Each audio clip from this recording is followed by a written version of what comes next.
Kenmore Air Chief Pilot Chuck Perry has been flying high for 35 years. It's a dream job. Life as a seaplane pilot in Puget Sound is about as good as it gets. Aboard his float plane, he's flown everyone from Dave Matthews to Team Evening. Welcome to my office.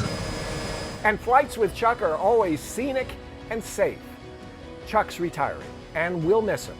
We don't know if he'll miss us, but we bet he'll miss this job just a bit. Thanks for flying with us, gang. Have a good one. It's a good time. It's very fulfilling, very satisfying work. Evening Magazine has taken to the skies in Maggie for 18 years. But right now, this Kenmore Air seaplane is in pieces, completely stripped, waiting for a new coat of that red and blue paint. Maggie's in the shop because it was due for an annual inspection, and we also felt that it was due for a new paint job. So as you can see, it's in a lot of pieces right now.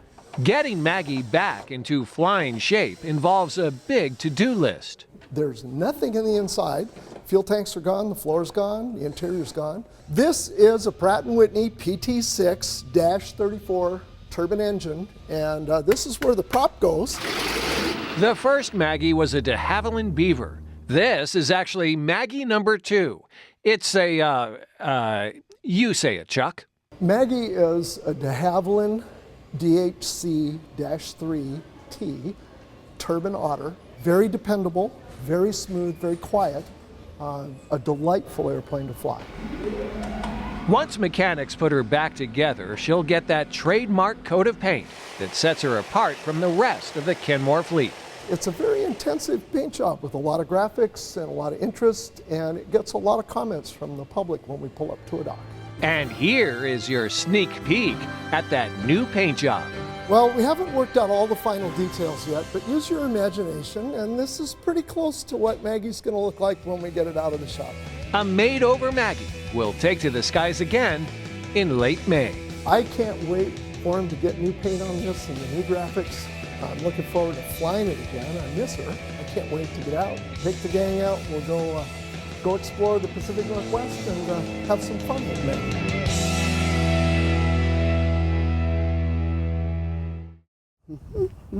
You can't blame Chuck Perry for humming a bit as he reports to work. Good morning. How are you? How's it going, Kurt? Good, good.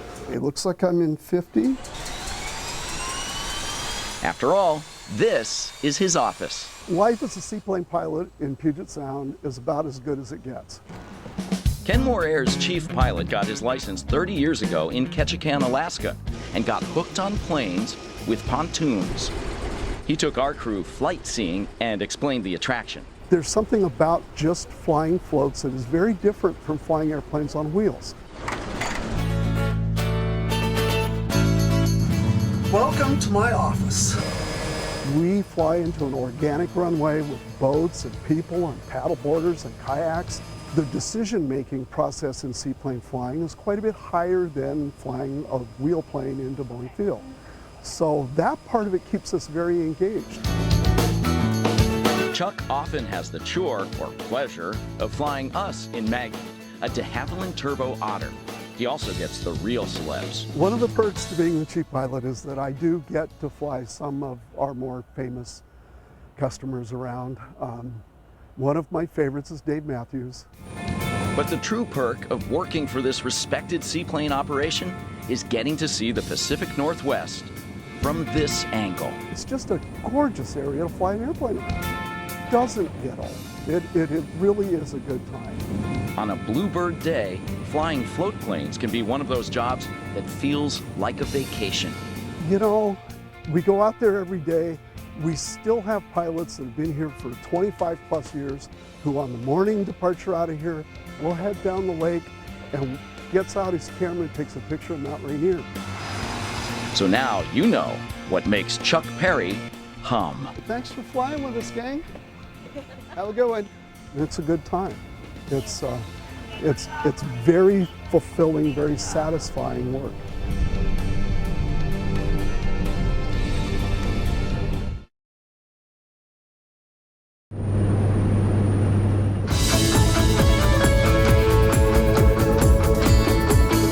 Kenmore Air's seaplane flights to the San Juan Islands are so scenic, people pay just to ride along. We have people that are on a limited time schedule, or they don't really want to come up and incur the overnight costs. So we just bring them up. We try to put them on more than one stop if we can. They get to see different islands and they go back home. It's all done, in the span of roughly about 3 hours total time. There's plenty to see besides the islands. If we take off to the south, you might go past the Space Needle going out. We go up the middle of the Sound, you'll see Victoria Clippers boats going up to Victoria or coming back, and you'll see the ferries going back and forth across from Bainbridge and Kingston. You might see orcas. It depends on the time of year. On a recent flight to Orcas Island, we even spotted a fighter jet over Whidbey Island. Since it's a regularly scheduled flight, there's no narration or tour. We give you some earplugs and a safety briefing, and you just get to look out the window. And everyone has the same favorite part. They like to take off and they like the landings. And yeah, that's the fun part. That's my favorite part too.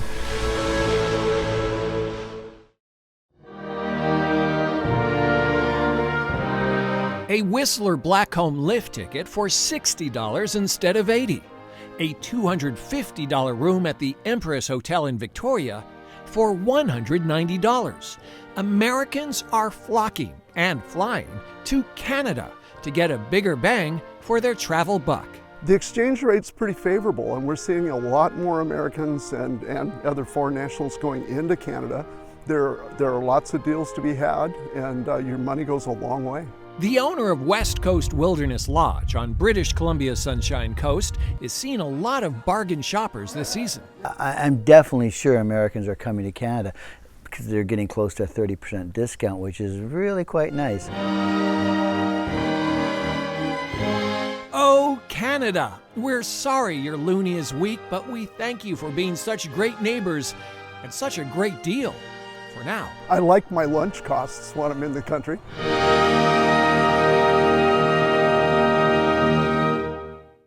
This year, more than ever, people are hoping for a bright and joyful holiday. So what better place to find that than across the border in Victoria? For a change of scenery, hit the skies with Kenmore Air. You get to look down and see a lot of stuff that you wouldn't get to see if you were driving or if you were in a boat. And even if you've been to Victoria at Christmas time, the holiday magic you'll experience is definitely worth another visit. This is our 75th anniversary, and this tour has been designed to commemorate that event. So they're offering a special $75 flight-seeing tour. So first of all, I have always wanted to go on a float plane, so this is pretty special. For a first-time seaplane flight, this one is perfect. I think she's going to like it. I think she'll be surprised at kind of how easy it was. Our pilot is Kenmore's chief pilot, Chuck Perry. Angela is in good hands. So you start off taxiing on the water. Taxiing on the water.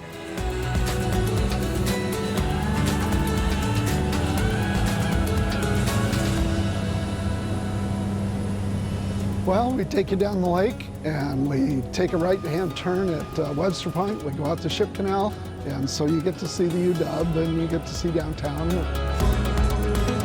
When you're on a commercial flight, you're flying so high that everything looks really small. But in the float plane, you're low enough so that you see all of the things that you recognize in more detail, and the views are just breathtaking.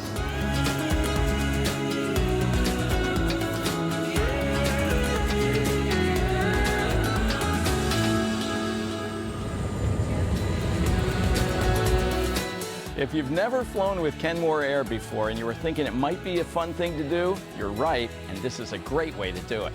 This was my evening initiation, and it was pretty perfect.